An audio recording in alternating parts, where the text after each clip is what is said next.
Lequel parmi nous décide de jeter une chose qui a de la valeur parce que c'est sale? Bien au contraire, quand nous avons des choses de valeur qui se salissent, qu'est-ce qu'on fait? On nettoie. Qui parmi vous s'est déjà fâché contre son téléphone parce qu'il s'est sali? Quand j'étais un enfant dans la foi, je pensais que chaque fois que je désobéissais à Dieu, Dieu était en colère. Mais j'ai découvert quelque chose qui m'a montré que même ceux qui prêchent ça, sans le savoir, ils sont des haut-parleurs du diable et de l'accusateur des frères. La Bible dit dans Apocalypse que Dieu a enlevé sa colère de lui et il a mis sa colère dans des coupes de colère qu'il a donné à des anges. Donc en lui, il n'y a pas de colère. Dieu a enlevé sa colère, il a mis ça dans les coupes de colère qui attendent les gens le jour du jugement. Ça veut dire que la colère de Dieu va se manifester contre les gens qui vont mourir sans se repentir. Les gens qui vont mourir dans leur péché, c'est eux qui vont vivre la colère de Dieu. Maintenant, nous qui sommes encore vivants, s'il nous arrive de pécher, qu'est-ce que la parole de Dieu dit? La Bible ne dit pas n'énervez pas le Saint-Esprit. N'attristez pas le Saint-Esprit. Ce qui arrive, c'est que lorsque nous avons le Saint-Esprit et que nous partons nous livrer à des désobéissances volontaires, Dieu n'est pas en colère, il est triste. Ça fait la différence. Dieu ne se met même pas en colère contre nous. Vous savez pourquoi? Jésus ne se met pas en colère contre nous. C'est très puissant. Dans 1 Jean chapitre 2, verset 1, il est écrit: petits enfants, je vous ai dit ces choses afin que vous ne péchiez point. Mais si quelqu'un a péché, nous n'avons pas de juge. Nous avons un avocat. En fait, un avocat ne se fâche jamais contre son client. L'avocat ne se fâche pas contre son client. L'avocat fait comprendre au client les conséquences de ses actes. Et s'il a déjà posé les actes, il essaie de diminuer au maximum les sentences. Même l'avocat de Jeffrey Epstein n'était pas fâché contre lui. Regarde, qui est juriste ici? Est-ce que vous avez le droit dans votre métier de vous mettre en colère contre quelqu'un, peu importe ce qu'il a fait, si vous êtes l'avocat?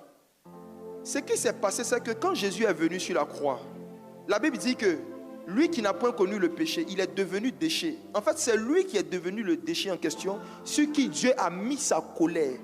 La raison pour laquelle Christ a été maltraité, sa barbe a été arrachée, c'est parce que la colère que Dieu doit manifester envers les péchés de tous les pécheurs, là, Dieu a mis ça sur le Christ. En fait, Dieu s'est déjà fâché avant qu'on ne pêche. Tout ce qui lui reste comme émotion, c'est la tristesse.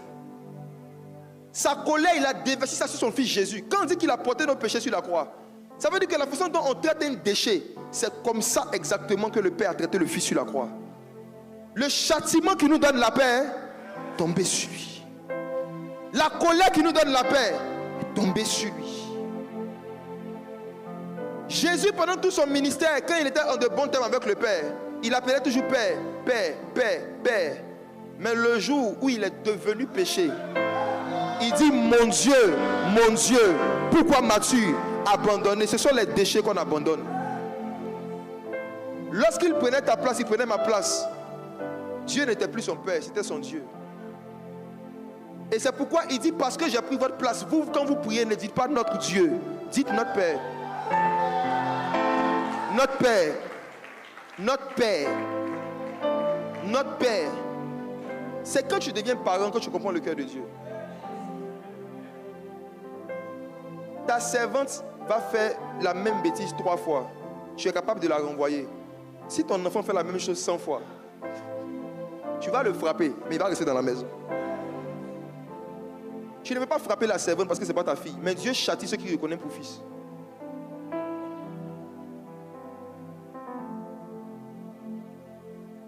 Beaucoup d'entre vous, vos cœurs sont méchants. Vous pensez que Dieu est comme vous. C'est pourquoi quand vous péchez, vous vous traitez comme vous aurez traité un pécheur. Dieu prouve son amour envers nous, Romains chapitre 5. Parce que lorsque nous étions encore pécheurs, Christ est mort pour nous. Dieu a prouvé son amour quand tu étais encore pécheur. Quand tu étais encore un déchet. Quand tu aimais encore le monde. C'est en ce moment-là que Dieu a donné son fils pour toi pour se sacrifier. Maintenant qu'il t'a racheté, tu penses vraiment qu'il va t'abandonner parce que tu as commis des péchés? Quand tu étais plus sale que ce que tu étais aujourd'hui, il allait te chercher dans le monde. Aujourd'hui, tu es dans l'église Et parce que tu n'as pas fermé la porte de fabrication du péché, tu t'es retrouvé en train de faire le mal que tu ne voulais pas faire. Est-ce que tu penses vraiment que Dieu a décidé de se mettre en colère contre toi? Tu as juste attristé le Saint-Esprit. Tu ne l'as pas énervé. Tu as attristé le Saint-Esprit. Tu as attristé le Saint-Esprit. Tu as attristé le Saint-Esprit. Même l'or, quand l'or tombe dans la boue, sa valeur ne change pas, c'est son utilité qui change. On ne peut pas utiliser de l'or sale. Mais l'or sale a la même valeur que l'or qui est dans une bijouterie. C'est pourquoi faites attention.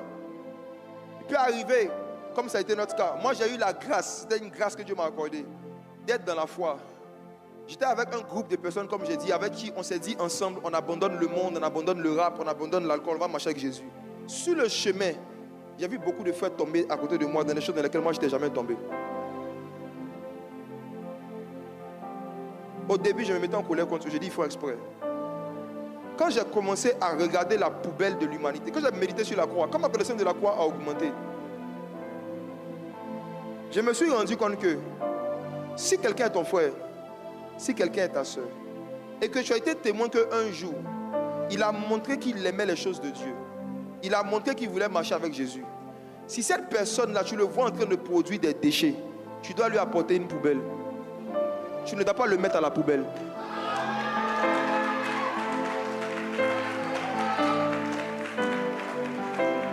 Tu dois lui apporter une poubelle. Quand nous faisons des programmes où des gens vomissent, quand les gens vomissent pendant les délivrances, qu'est-ce qu'on fait? On leur apporte une poubelle. Ou bien on les soulève parce qu'ils ont vomi, on les jette à la poubelle. Quand vous faites des délivrances, que des gens vomissent sur eux, est-ce que vous prenez les gens avec leur vomi pour les déposer dans la poubelle? Non. On leur apporte une poubelle.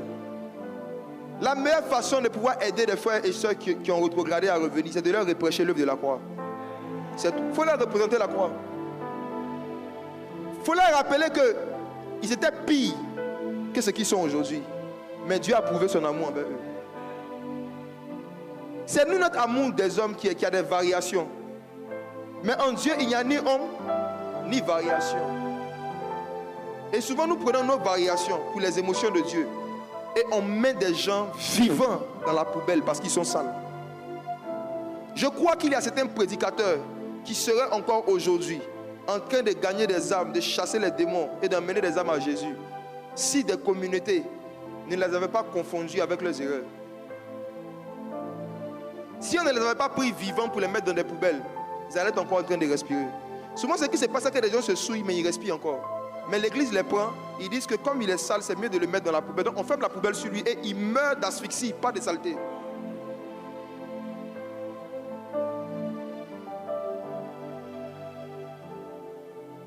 J'ai dit au pasteur des églises MSA, ce mois de mars, arrêtez de vouloir gagner de nouvelles âmes.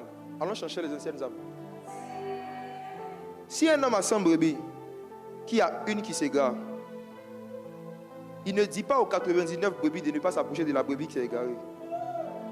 Il laisse les 99. Il a dit vous-même, attendez-moi là sur la montagne, je reviens. Il essaie de mener une démarche. Et la Bible dit que lorsqu'il retrouve la brebis égarée, l'homme ne met pas une corde sur le cou de la brebis. Il met sur son épaule. Pourtant, les 99 qui ne se sont pas égarés n'ont jamais goûté l'épaule. C'est pourquoi, en général, Dieu élève toujours ceux qui se repentent plutôt que ceux qui se sentent irréprochables. Celui qui reconnaît qu'il s'est égaré va monter sur l'épaule. Il sera au-dessus de ceux qui étaient sur la montagne.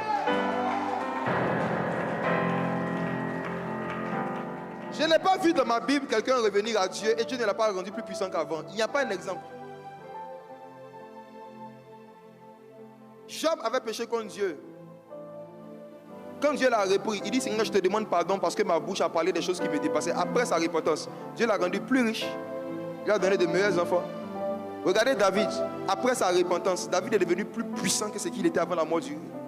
Regardez le fils prodigue. Lorsqu'il était dans la maison de son papa, il ne mangeait que des moutons. Mais quand il est revenu dans son égarement, quand il s'est repenti, il a mangé le veau gras. Il va chercher la brebis égarée, il la met sur son épaule. Il y a certains de vos frères et sœurs que vous devez chercher ce mois de mars. Il y a des gens qui n'étaient pas des brebis égarées, ce sont des loups révélés. Il y en a qui étaient au milieu de nous, mais qui n'étaient pas des nôtres. Un loup, sa particularité, c'est qu'il agresse les gens pour rien. Il mord, il attaque. Les gens qui vont et puis qui attaquent, qui calomnient, c'est des loups. Laissez-les. C'est pas d'eux que je parle. Les vrais brebis, quand ils s'égarent, ils se cachent. On n'entend même pas leur voix. Les gens qui font les statues visées, qui attaquent les églises, les communautés visitées, c'est des loups. La brebis, là, se cache. On n'entend même pas. La brebis n'attaque personne. La brebis disparaît juste, on ne sait pas où la brebis est. Il y a des personnes, vous allez les prendre pour des brebis égarées. Quand vous allez partir vers eux pour essayer de les ramener à Christ, la manière dont ils vont vous attaquer le passé, attaquer la communauté, prenez vos distances. Je parle de frères et sœurs que vous avez connus qui craignaient Dieu, mais qui se cachent et qui ont disparu de vos réunions, qui ont disparu de l'église, qui ont disparu des groupes WhatsApp. Ils ont disparu parce qu'ils sont dans la culpabilité par rapport à quelque chose. Ce ne sont pas des déchets. Même s'ils le sont, présentez-leur celui qui peut les racheter en tant que des déchets, qui veut faire du recyclage prophétique. Présentez-leur celui qui prend les choses viles, les choses sales, pour confondre les forces. Donnez-leur de l'espoir. Dites-leur qu'à cause du sang de Jésus, ils peuvent revenir dans leur première intimité avec Dieu. Dites-leur qu'à cause du sang de Jésus, Christ sur la croix a crucifié le vieil homme. Christ sur la croix, par la puissance de la croix et de son sang, nous a donné la clé du séjour des morts. À plus forte raison, la clé de l'envie de pécher. Marchez par l'esprit et vous n'accomplirez pas les désirs de la chair. Si tu as accompli les désirs de la chair, c'est qu'à un moment tu ne marchais plus par l'esprit. Dieu n'est pas en colère, il est juste attristé. Prends la décision de recommencer à marcher par l'esprit. Est-ce qu'on peut prier?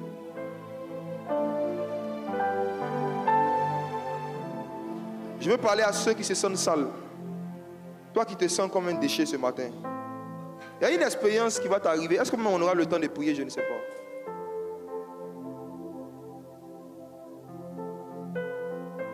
Je vais faire quelque chose. Et quand je vais faire ça, tu vas commencer à ressentir, d'autres vont voir spirituellement, d'autres vont sentir ce que Jésus ressent pour eux.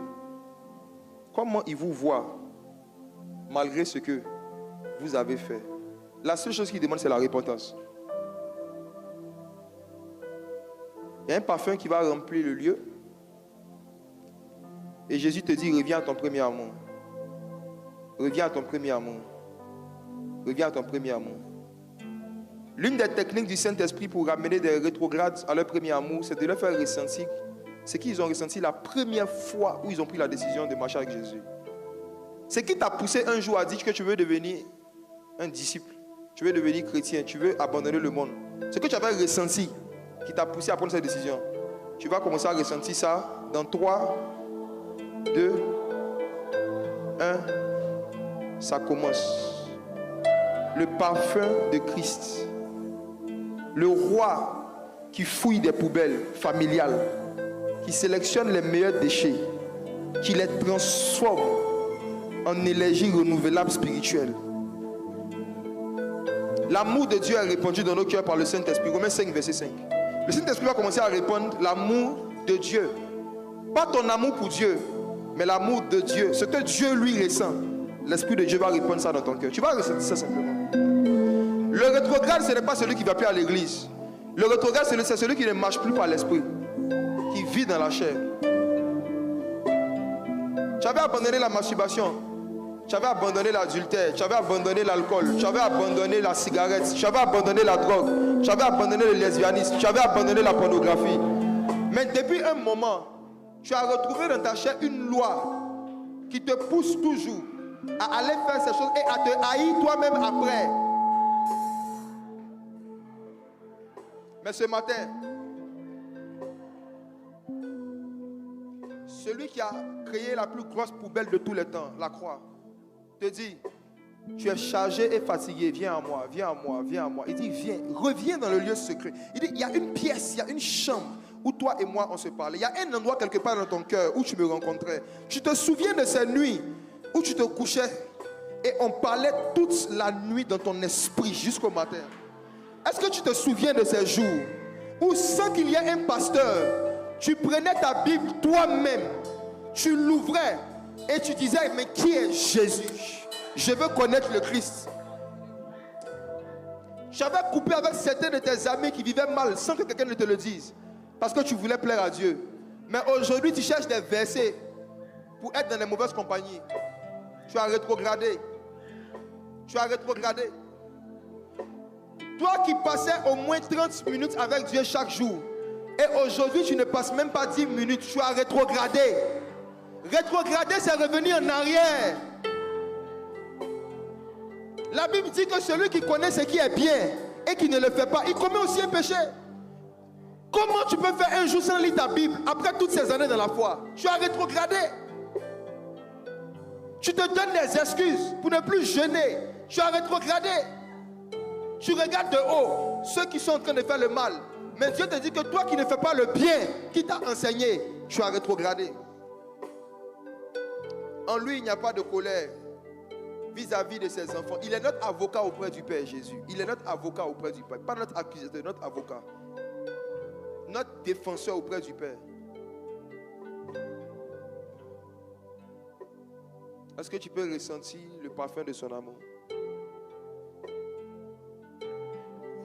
Il dit, reviens s'il te plaît. J'entends Jésus dire à des gens, tu me manques, tu me manques. Ce sont les hommes qui t'ont rejeté, ce n'est pas moi, dit Jésus, ce n'est pas moi. C'est toi-même qui t'es rejeté, ce n'est pas moi. Le fils prodigue, lorsqu'il sortait de la maison de son père, il l'a laissé à la porte. Des années plus tard, quand il revenait, il a trouvé le père à la porte. Parce que le père est constant. La position de Dieu vis-à-vis de toi, les projets qu'il veut faire avec toi, la façon dont il veut t'utiliser, il n'a rien changé. C'est toi qui as changé. Jésus ne change pas. C'est toi qui découvres en toi une loi, mais lui, il te connaissait avant de t'appeler. Dieu ne fait pas de découverte. C'est toi qui te découvres. Il te connaissait depuis le ventre de ta mère. Avant que tu ne sois formé dans le ventre de ta mère, il t'avait appelé prophétesse. Il t'avait appelé prophète. Il t'avait déjà consacré. Avant que tu naisses cette chair, il t'avait consacré. La consécration ne commence pas quand toi tu prends la décision de te consacrer. C'est Dieu qui a pris la décision de te consacrer avant que tu ne sois formé dans le ventre de ta mère.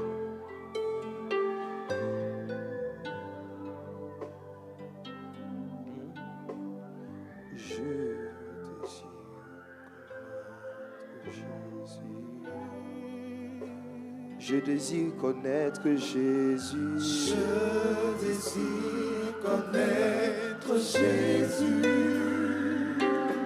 Je désire connaître mon Jésus. Je désire connaître Jésus.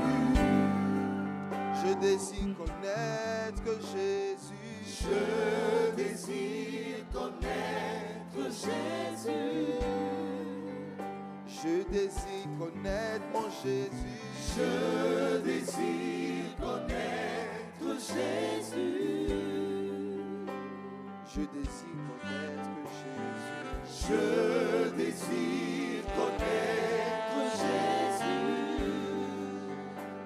Je désire connaître mon Jésus. Je désire connaître Jésus. Je désire connaître mon Jésus. Je désire connaître Jésus. Le Seigneur m'a dit qu'aujourd'hui, il va restaurer l'onction de ceux qui sont tombés, qui se sont repentis. De la même manière que Samson, lorsqu'il s'est retrouvé isolé en prison, dans son cœur avait commencé à revenir à Dieu. Au point où les Philistins savaient que sa force venait de ses cheveux. Mais ils ont vu les cheveux de Samson repousser. Mais ils avaient oublié qu'ils devaient couper.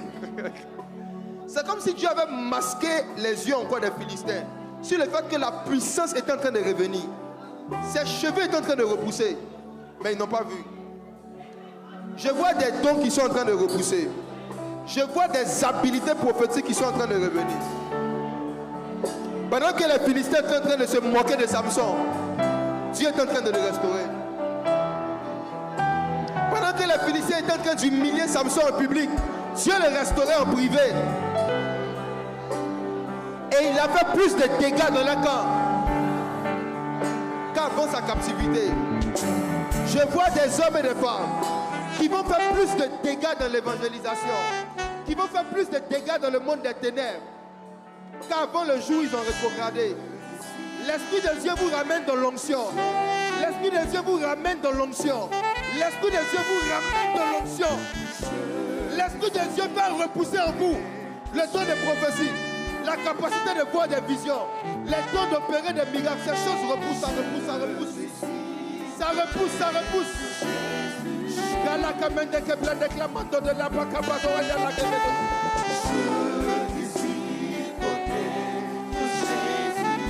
La vie de prière repousse. La vie de méditation repousse.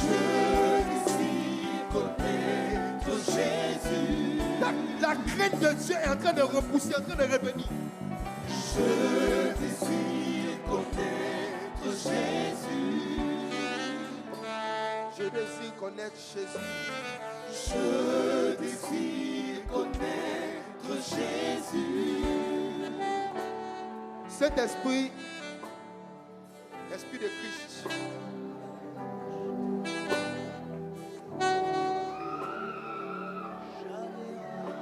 magnifique. C'est magnifique. C'est magnifique.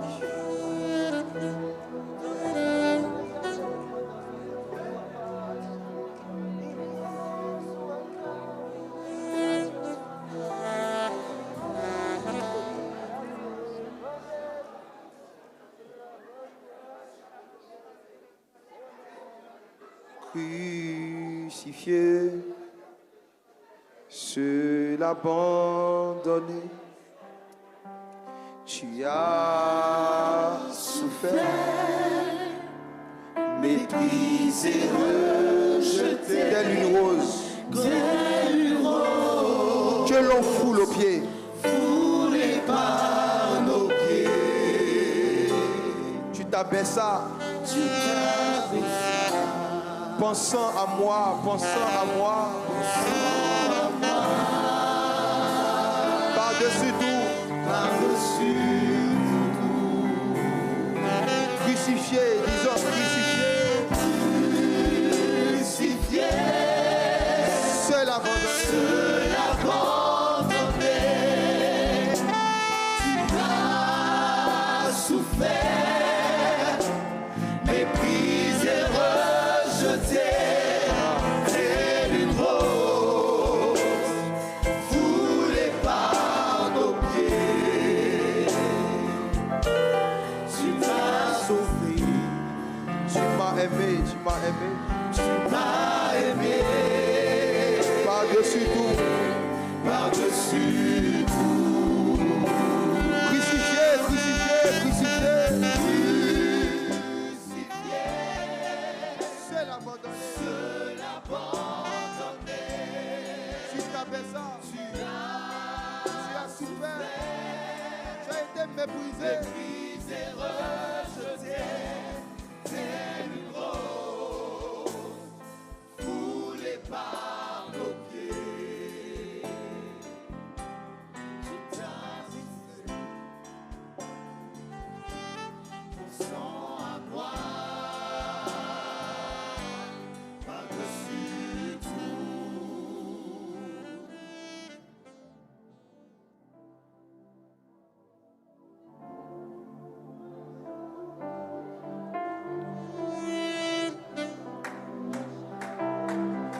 ô profondeur de l'amour de Dieu.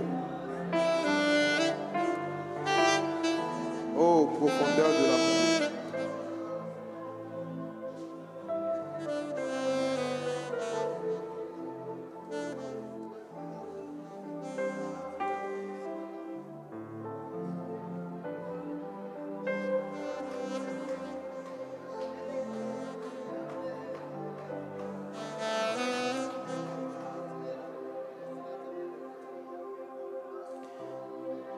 La femme pécheresse s'est sentie attirée par Jésus parce qu'elle voyait que c'était le roi qui rachetait les déchets. Elle a pris le fruit de tous ces déchets. Elle a acheté un parfum et elle est venue donner ça au recycleur de tous les temps, le plus grand recycleur. Jésus va recycler ta vie. Tout ce que tu as vécu va devenir une source d'énergie. Si les hommes peuvent transformer des saletés en force, et Dieu, si les hommes peuvent utiliser des saletés pour produire de l'électricité, Dieu utilise la repentance pour produire l'onction.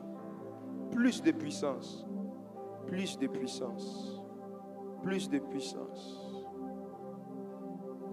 Quand le fils prodigue est revenu à la maison, celui qui était en colère, ce n'était pas le père, c'était le grand frère charnel. Il y a dans le corps de Christ les grands frères du fils prodigue. Ceux qui estiment toujours que les gens ne sont plus dignes, ne sont plus dignes de recevoir X, de faire telle chose dans la maison du Père. Fils prodigue, n'écoute pas les paroles de ton grand frère, écoute les paroles du Père. Fils prodigue, ne regarde pas l'opinion des frères. Concentre-toi sur l'amour du Père, qui a organisé une fête pour toi ce dimanche aujourd'hui, qui a organisé ce culte spécialement pour toi, pour te dire, mon fils était mort, il est revenu à la vie. Est-ce qu'on peut glorifier Jésus par des acclamations? Est-ce que tu peux célébrer le Père des Lumières?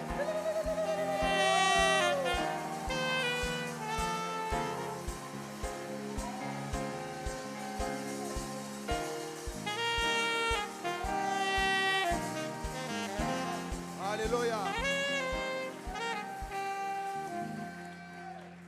Je vais demander à ceux qui doivent faire la Sainte Seine de s'apprêter, s'ils ne sont pas encore prêts. Et je vais lancer un appel avant la Sainte Seine. Il y a certains parmi nous qui ne sont pas encore nés de nouveau. Tu n'as jamais pris la décision d'apporter tous tes déchets à Christ pour passer par les eaux du baptême, commencer une nouvelle vie par le baptême, par immersion. C'est pour toi aussi ce message. C'est vrai prioritairement pour les brebis perdues, mais Jésus a besoin de toi aussi. Le monde ne peut rien t'offrir sans tristesse ou sans humiliation. Si tu veux abandonner la vie du monde, tu veux naître de nouveau, commencer une nouvelle vie avec Jésus, ce qu'on appelle généralement donner sa vie à Jésus ou se convertir. Est-ce que tu peux te tenir debout? Je veux t'encourager. Qui ce matin veut recevoir ce Jésus dont j'ai parlé? Tu ne veux plus juste être un simple religieux. Tu veux devenir un ami de Jésus. Si tu veux naître de nouveau, viens me voir, viens devant, viens.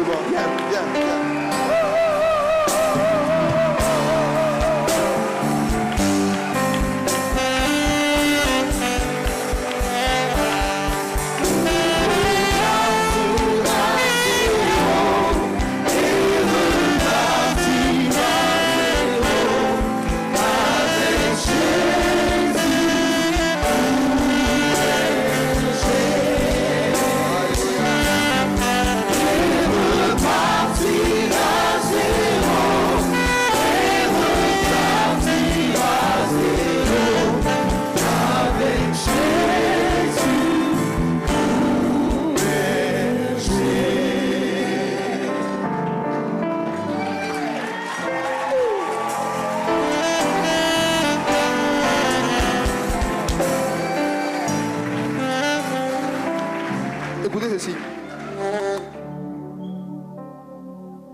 La première personne que Jésus a sauvée quand il a versé son sang, c'était un brigand. Quand on dit brigand, ça veut dire criminel, voleur. Dieu seul sait le nombre de vies que ce monsieur avait détruites. Mais le jour où il a dit, Seigneur Jésus, je crois en toi, le même jour, Jésus lui a dit, aujourd'hui, tu seras avec moi au paradis. Je ne sais pas ce que vous avez fait, ce que tu as fait avant aujourd'hui. Mais je veux te dire que peu importe ce que tu as fait, toutes choses sont devenues nouvelles. Dieu t'a complètement pardonné. Tu as une nouvelle création. Il y a quelques années, j'ai rencontré un jeune qui m'a dit, après que j'ai prêché un message, moi je couchais avec des animaux. Il m'a dit, moi je couche avec les animaux. Est-ce que Jésus peut me pardonner? Je lui ai dit, il va non seulement te pardonner, mais il va t'utiliser. Je lui ai dit, vous parlez des pasteurs.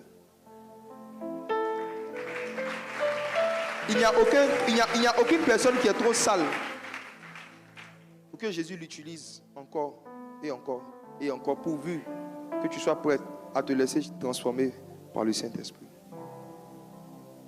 Vous allez partir, on va prendre vos noms et vos numéros pour qu'on puisse échanger avec vous en dehors d'ici. Vous allez suivre ceux qui sont juste derrière vous. Regardez derrière vous. Suivez-les, allez vers eux. Que Dieu vous bénisse. Allez-y, allez-y.